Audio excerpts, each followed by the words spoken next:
Good morning, and welcome to Central. The song says there's no place like home for the holidays, and we're thankful for all of you who consider Central to be your church home. And if you're considering whether Central should be your church home, we'd love to hear from you and know how to stay in touch with you. Please fill out an online communication card for us at discovercentral.info so we can keep you updated on everything that's going on. There's no greater joy than being part of the family of God, especially during this festive season. Our Christmas celebrations culminate in our Christmas Eve service at 5 p.m. on Thursday, December 24th, and we encourage you to invite someone to come enjoy that evening with us. We'll have some moments to reflect on the reality of Jesus' coming to earth, enjoy some festive music, and finish it off with our traditional candle lighting while we sing Silent Night. We have a special focus for our Christmas offering on taking good care of the building spaces that God has provided for us. We want to introduce you to some of the other people who use our gym each week. Good morning, Central Baptist Church. My name is Steve Gifford from Trident Volleyball Club. We're blessed enough to be able to utilize your facilities for our travel club, which is comprised of a bunch of Hampton Roads youth that played rec league ball and then could not afford the travel prices. So we started a club just for that purpose. So we are a minimal cost nonprofit where we only charge what it takes for the facilities, for the tournaments, and to pay our coaches. But we appreciate what a blessing this facility is and how you all as a church have blessed us so much. We thank you for it.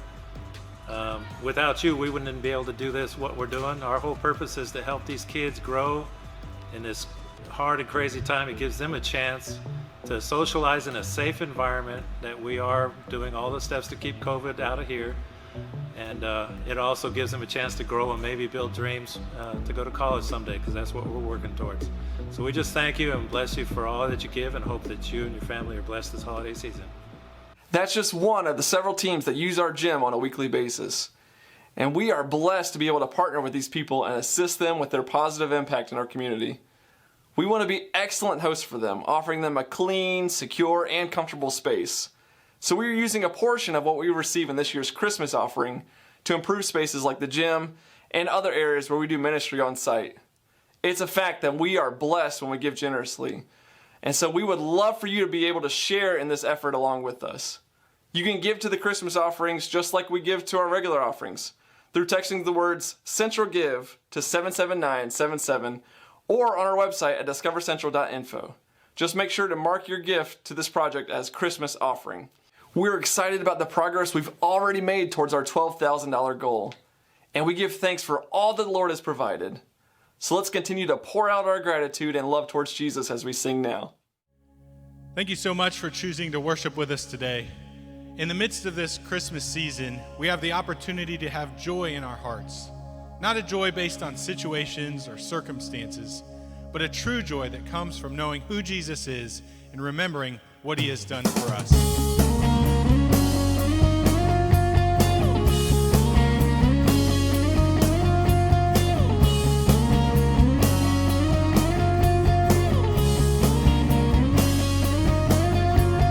Joy to the world, the Lord is come. Let earth receive her King.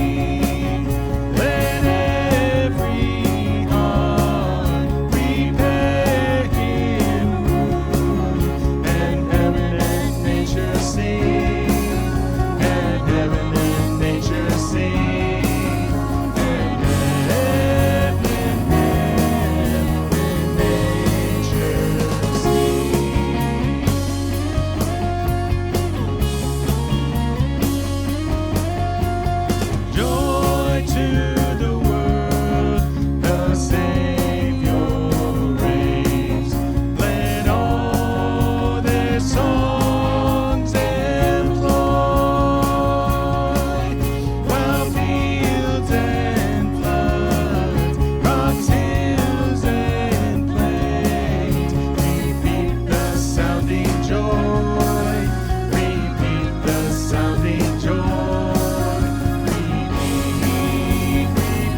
God sent his angel to Joseph to announce the coming of his son, he told him that the baby should be named Jesus.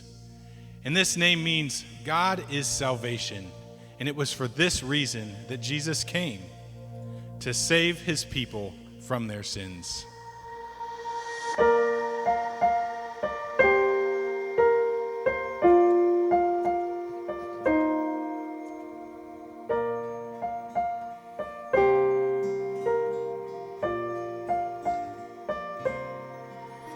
The glory and the wonder, it still hangs in the air. The star that saw his face still shines. The song heard at the manger, the angel anthem raised, still echoes through the ages today. Rejoice, peace on earth has come, his favor rests on us, his name is Jesus. Rejoice, the King has come for us, receive what love has done, his name is Jesus.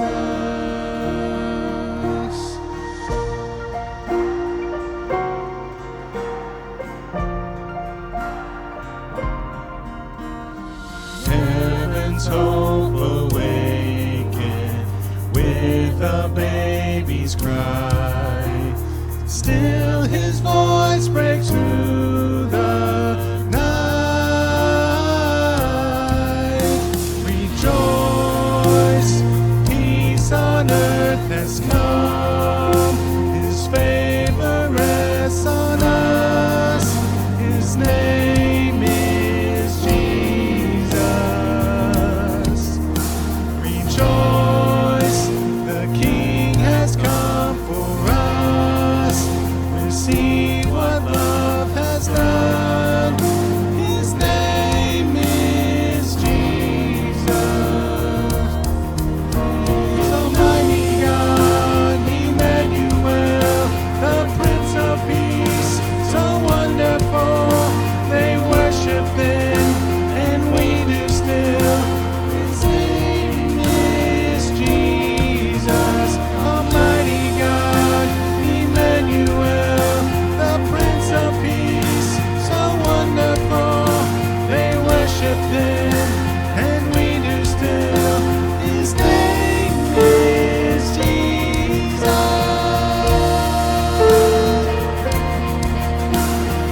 Rejoice, peace on earth has come. His favor rests on us.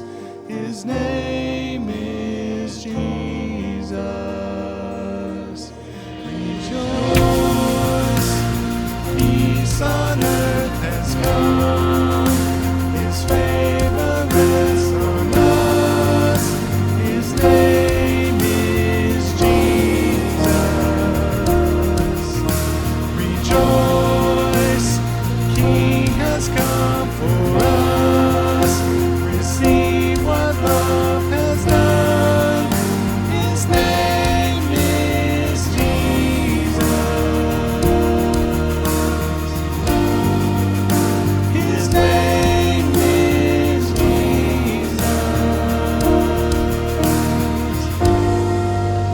His name is Jesus. And Jesus, we do just thank you for who you are, and God, for what you've done for us. Thank you for coming so many years ago for the purpose of saving us. And God, we just want to praise you and worship you for that this morning. In your name, amen.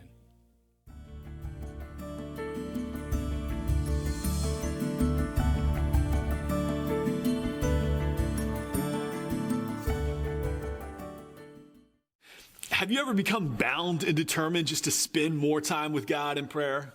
I think as Christians, almost all of us have been there at one time or another. Maybe it's because we hear the testimony of a faithful friend who's this prayer warrior, and we think, wow, I really should pray more often.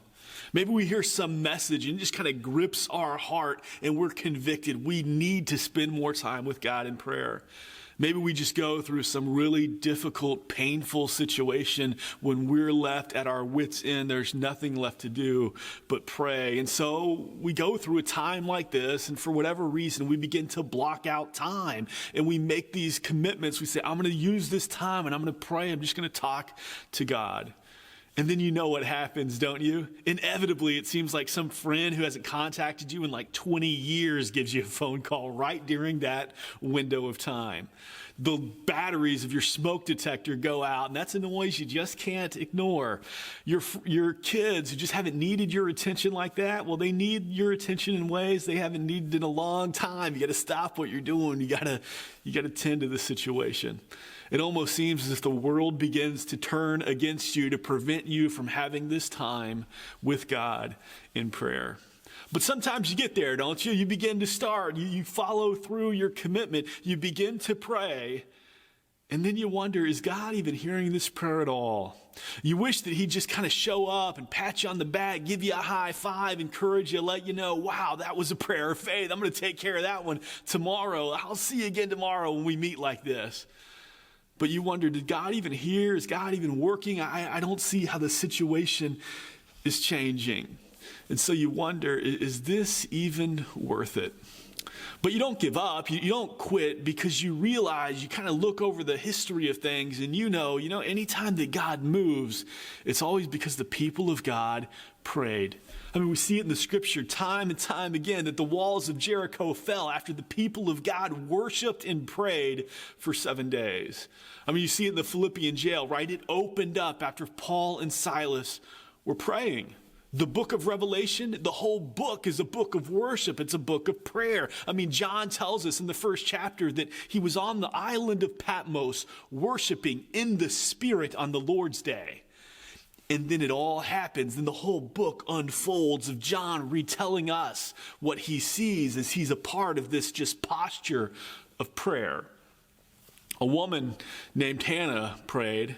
She prayed the most desperate type of prayer, a prayer for a child, hoping that God would hear her prayer and one day he would remember her and this child of remembrance would be born. I want you to hear what happens when Hannah prayed. We're actually going to pick it up kind of in the middle of the story here. 1 Samuel chapter 1, verses 12 through 28. Let's check it out.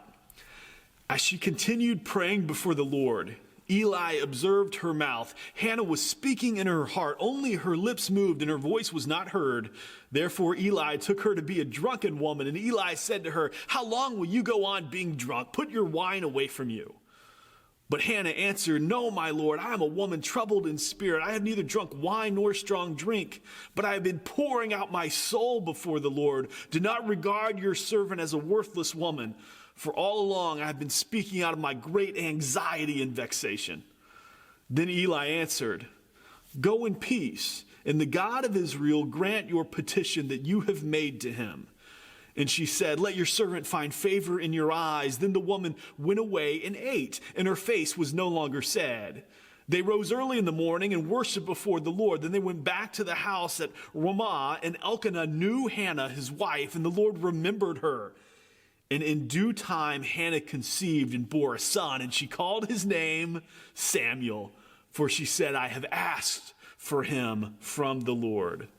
The man, Elkanah, and all his house went up to offer to the Lord the yearly sacrifice and to pay his vow. But Hannah did not go up, for she said to her husband, "As soon as the child is weaned, I will bring him so that he may appear in the presence of the Lord and dwell there forever." Elkanah, her husband, said to her, "Do what seems best to you. Wait until you have weaned him. Only may the Lord establish his word." So the woman remained and nursed her son until she weaned him. And when she had weaned him, she took him up with her, along with her 3-year-old bull, an ephah of flour, and a skin of wine. And she brought him to the house of the Lord at Shiloh, and the child was young. Then they slaughtered the bull, and they brought the child to Eli, and she said, "Oh, my Lord, as you live, my Lord, I am the woman who was standing here in your presence praying to the Lord. For this child I prayed, and the Lord has granted me my petition that I made to him. Therefore I have lent him to the Lord. As long as he lives, he is lent to the Lord." And he worshiped the Lord there. Sometimes the situation gets to the point where there's nothing left you can do but pray. I mean, you can't call anybody. There's nobody to talk to about it. You can't fix it. It's beyond your control. There's nothing left to do but pray. And in distressing times like that, it's funny, isn't it? Someone who they've never really prayed before. You've never even known this person to worship God before. And they'll tell you, "Hey, will you pray for me about this?" You'll visit a friend, a family member in the hospital. They'll grab your hand and they'll say, "Pray for me. Will you pray for me?" You've never known this person to pray. You've never known this person to talk about God at all. In fact, the only time that you've ever heard this person mention God's name is when they're using it as some kind of profanity. You know, I'm convinced more and more that people who use God's name in vain, who use God's name as a profanity, it's really this backward challenge where they're almost wishing, hoping in their heart of hearts, this unspoken prayer that, "God, would you show up here? Would you do something here? This world is terribly, terribly broken. Could you fix things?" Sometimes there's nothing left to do but pray. And so you try to pray, you muster it up, but there's just no words. Language just can't encapsulate the depth of your emotion, the agony of your heart. The wound is just too big. The hurt is just too deep. That there's no way that you can possibly begin to tell God how you're feeling. It's all just so raw. And in times like that, we trust the words that Paul wrote in Romans 8, don't we? That the Spirit himself intercedes for us on our behalf with groans that not even words can express. Sometimes we don't know how to pray, yet the Spirit himself intercedes for us. We don't know how to pray. We don't know what to pray in times like that. We only know we got to get this out to God. And the only words that tend to come out are, "Oh God, Jesus, please help, do something." Not that. Hannah, she had been pushed to a point beyond everything she could bear. There was nothing left to do. There was nobody she could talk to. There was nobody who could fix this. All she could do was pray. Why? Because she had no children. Now, I know in 21st century America, we look at a situation like Hannah and we say, you know, that's sad. We feel some empathy for her, and, you know, that's a hard place to be. But we look and we still think, well, she still had her life. She still had her health. I mean, how bad were things really? But see, we miss the point of what life would have been like for her back in those days. I mean, it was bad for Hannah.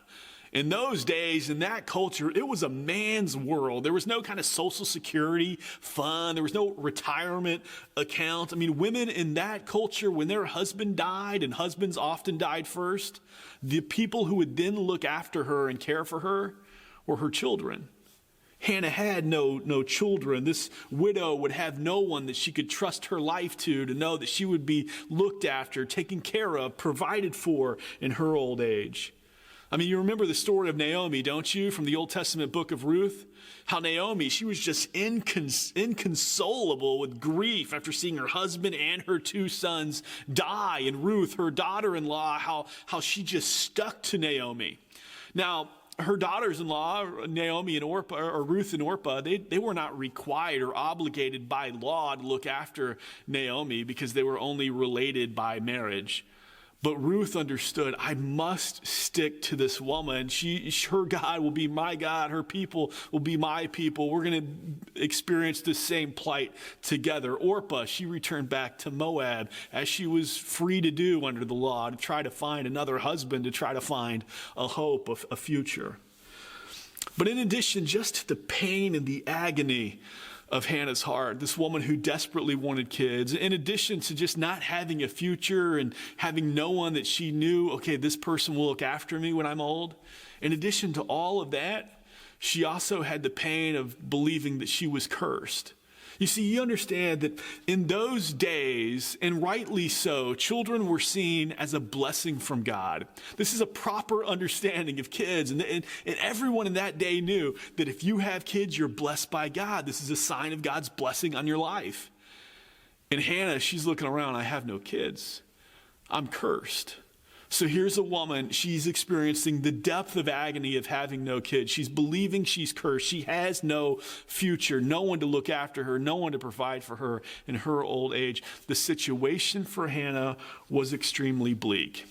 And on top of all of that, her home life was incredibly difficult. You need to understand, in those days, it wasn't right, but it was common for husbands to sometimes have more than one wife. And so Hannah's husband, Elkanah, he had another wife, and his other wife had children.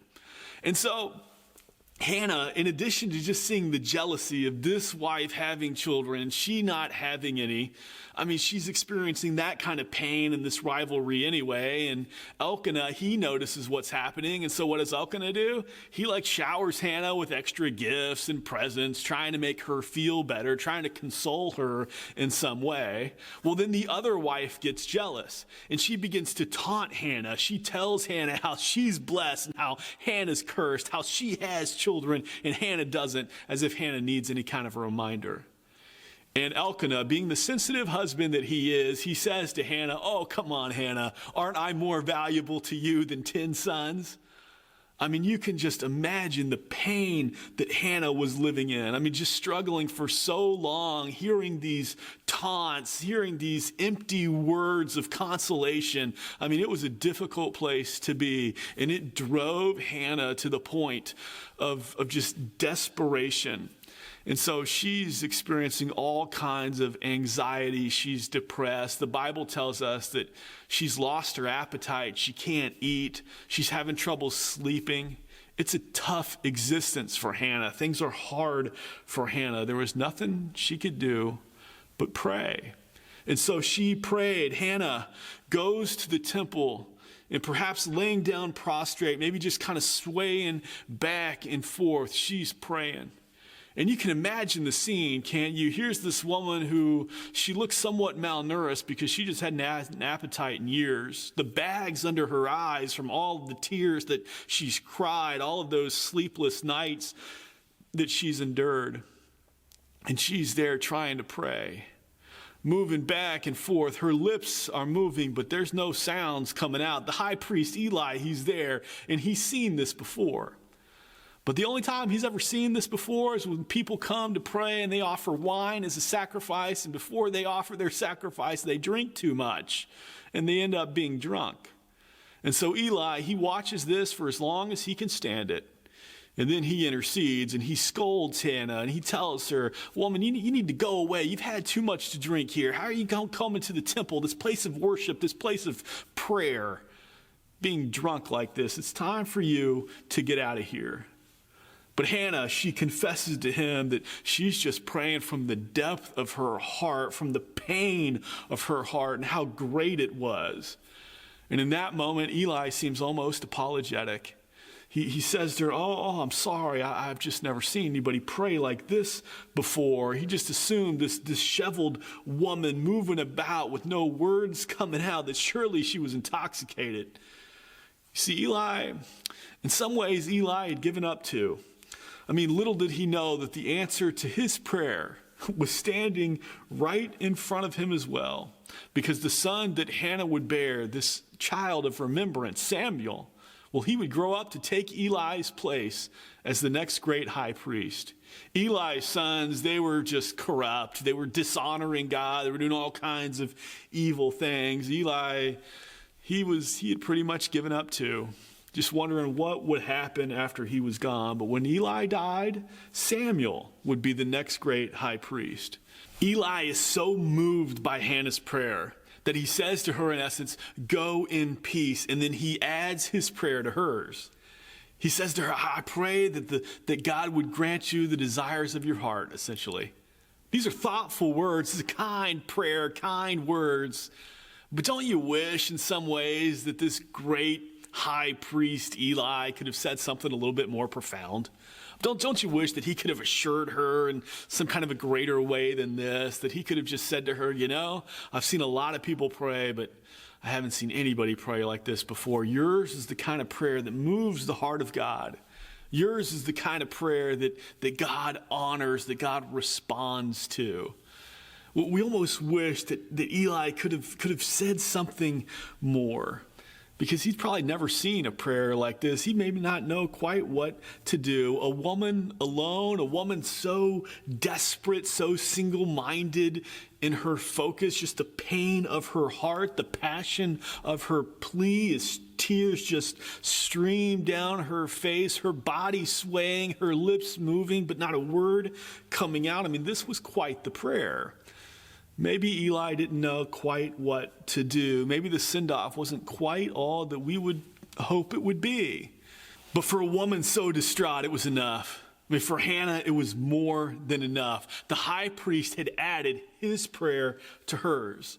And do you see what happened next?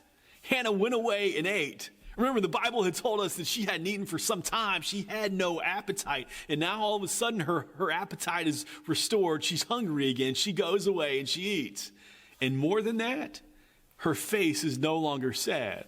This woman who had tears streaming down her face, bags under her eyes, just the pain and the agony of her heart, all of a sudden she has a joy written across her face. But her situation hadn't changed.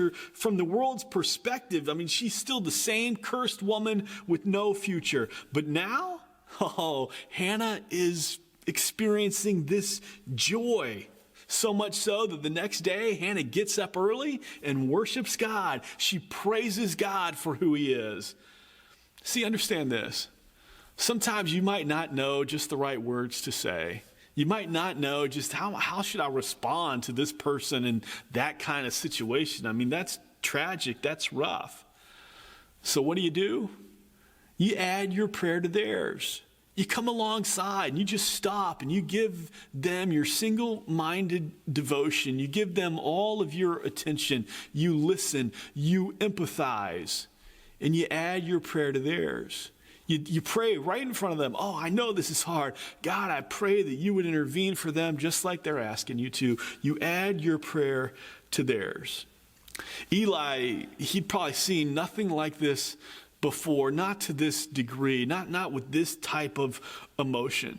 He might not have known exactly what to do, might not have known exactly what to say. But you know what? God did. And lo and behold, just a few years later, Hannah would come back bringing a boy, her son, Samuel. God heard Hannah's prayer, and Samuel would be born, this child of remembrance. The name Samuel means God hears. God heard and remembered this desperate prayer from this cursed woman with seemingly no future. And he gave her a child of remembrance. With Samuel, it was clear that Hannah was not cursed, but in fact, she was blessed. I mean, if you really want to be uplifted, if you really want your spirit just to get a jolt, you go and you read 1 Samuel chapter 2, and you read Hannah's prayer in that chapter. And oh man, the joy, the excitement, just the thrill, the love of life that just pours off the page. She's a blessed woman. She's got a bounce in her step. She also has a future now. She knows that no matter what happens to Elkanah, if he dies before her, she's going to be looked after. She's going to be provided for. There's going to be somebody there to take care of her in her old age because Samuel is born. God has heard. This child of remembrance is here. And so this story of Samuel, it tugs at our hearts. And it tugs at our hearts in such a way because we can't help but think about another child, a child of hope, Jesus Christ, because God the Father heard the wordless groans of a sin-stained creation. And he remembered the promise that he had made to Abraham and to the whole earth centuries before. He remembered that promise into a humanity that was cursed, a humanity without a future. He caused another child to be born. A child of hope, a child who came to save the world from their sin, a child who sees this humanity that is destined to experience utter darkness, just weeping and gnawing at their teeth in solitary confinement.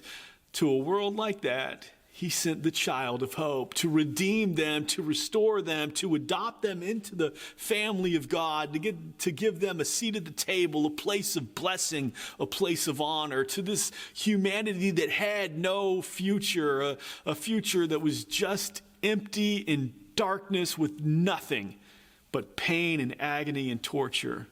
He gives a future full of hope, a certain future. Here comes this child of hope, providing a blessing and a future. And so Samuel, this child of remembrance, was born. And just as God heard and remembered Hannah, well, the time came for Hannah to remember a promise that she had made to God. Because she was there, when she was there before the temple, just praying in her agony, even with words not even coming out, she made this promise in her heart, and she said, God, if you just give me a child, that child will be yours. He will grow up, he will be given over to you, to serve you, to live for you. If you just allow me to have a child, I'll give that child back to you. Well, the time had come for Hannah to make good on this promise that she had made in her heart to set aside this child for service. And so Hannah remembers this promise. She tells her husband Elkanah. Elkanah, he doesn't seem overly excited about it. Just tells her, well, you do what seems best to you. Just make sure you've weaned him first and he's ready to be there alone. And so the time comes, and Hannah takes Samuel to the temple. Samuel's probably no more than a kindergartner, maybe not even that old, when he goes to the temple to live there. And Samuel would learn from Eli. He would be trained in how to read the Bible, how to study the scriptures, how to listen to God, how to pray, how to walk with God. He would learn how to impact people and how to help people, how to serve people, the things that a priest must do. He would learn all this. He would be trained by Eli. So the day comes, one night, Samuel's sleeping, and God calls Samuel. Samuel thinks it's Eli. He runs over to Eli and says, hey, Eli, why are you calling me? Eli says, I'm not calling you. You need to go back to bed. Samuel goes back to bed. Here's God calling him again. Thinks it's Eli again. Runs back over to Eli. Eli, why are you calling me? What do you need? Eli says, I'm not calling you, Samuel. You must be having a dream or something. You need to go back to bed. Third time, Samuel hears the call, runs over to Eli. Eli, will you stop calling me? Why do you keep on calling me? And then it hits Eli. Samuel, I'm not the one calling you. God is calling you. The Bible even tells us in this section that that's not how God worked in those days. This wasn't normative of God, just to kind of call people out verbally at night when they're sleeping and just to get their attention. You know, God doesn't work that way often today either, but this is what he does. But Eli, he's walked with God long enough to know, even though this isn't normative, even though this is highly unusual, this is what God is doing. This is how God is initiating into the life of Samuel. And so he instructs Samuel, Samuel, this is God talking to you. Here's what you do when God speaks to you. Here's how you respond when God calls you. See, understand, one of the most critical roles that mature Christians can play is to circle back in the lives of younger believers and teach them, hey, here's how you walk with Jesus. Here's how you study his word. Here's how you pray. Here's how you serve other people. Here's what you do when you wrong somebody. Here's how you should respond when somebody wrongs you. One of the most crucial roles that older, more mature believers have is for someone to initiate in their lives and teach them this is what you do. Because without that kind of counsel, you end up with the people unable to discern just the hand of God in the world, unable to see the child of hope, a child who provides blessing and a future. You know, it takes people with a little mileage in their walk with God, sometimes a little gray in the beard, just kind of been through it with the Lord a little bit because they've committed themselves to studying and to walking with Jesus, to come alongside to come alongside the world and other people and to say, hey, wait a minute. Do you know that God's word speaks directly to your situation and what you're going through right now? To come alongside them and say, hey, hold on just a second there. I hear an awful lot of complaining about this person, but have you prayed for them yet? It takes someone sometimes to come alongside and say, I can see the anxiety written all over your face. I've been there before too. Can I just add my prayer to yours? One of the things that young adults desperately need is for older, more mature Christians just to come alongside them, to initiate into their lives and to show them this is what it looks like to walk with Jesus. This is what Eli did. And I know I gave Eli a little bit of a hard time earlier, but he was the one who taught Samuel how to study the scriptures. He was the one who taught Samuel how to impact others. He was the one who taught Samuel how to listen to the voice of God, how to impact people, how to pray. One of the things that mature followers of Jesus must do is to disciple younger people. Mature followers of Jesus must be disciple makers. Because the child of hope, Jesus Christ, he saved us for a purpose. He didn't just save us for heaven. He saved us to impact people here and now, to help come alongside people and move people from chair 1, just this chair of connecting to the family of God, to chair 2 by growing in relationship with God, to chair 3 by serving other people and binding up the brokenhearted and giving them a picture of who God is, all the way to chair 4 by being a disciple maker where you teach people, here's how you walk with God and disciple others as you're walking with him. Because to walk with Jesus and not to make disciples, well, as one of my former professors used to say, that is something, but it is not Christian. Well, Eli disciples Samuel. And from Eli, Samuel learns how to study the scriptures and how to listen to God. And it's Samuel who's going to listen to God and then identify this new king of Israel who Samuel himself would anoint, King David. And through King David, God would continue the process of fulfilling all those great promises that he had made to Abraham earlier.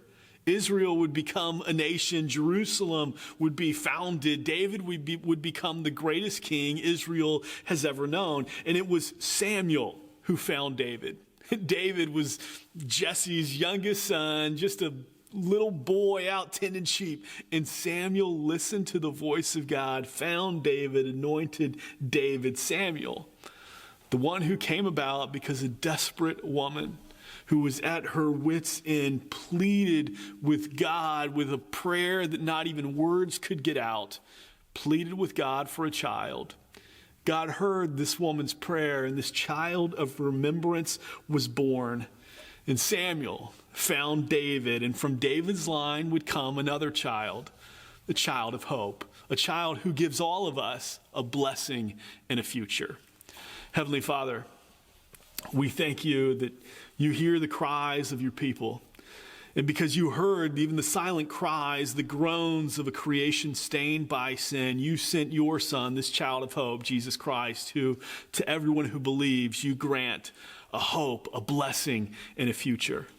God, may we walk in that blessing. May we disciple others just the way Eli discipled Samuel. We ask this by the power of your Holy Spirit and the grace of your Son, Jesus Christ. Amen.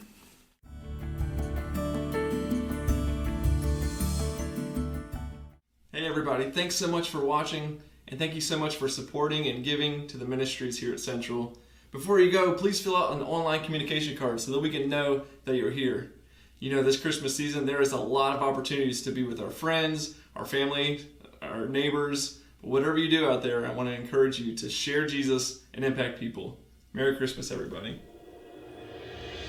Rejoice, peace on earth has come. His favor rests on us. His name is Jesus. Rejoice.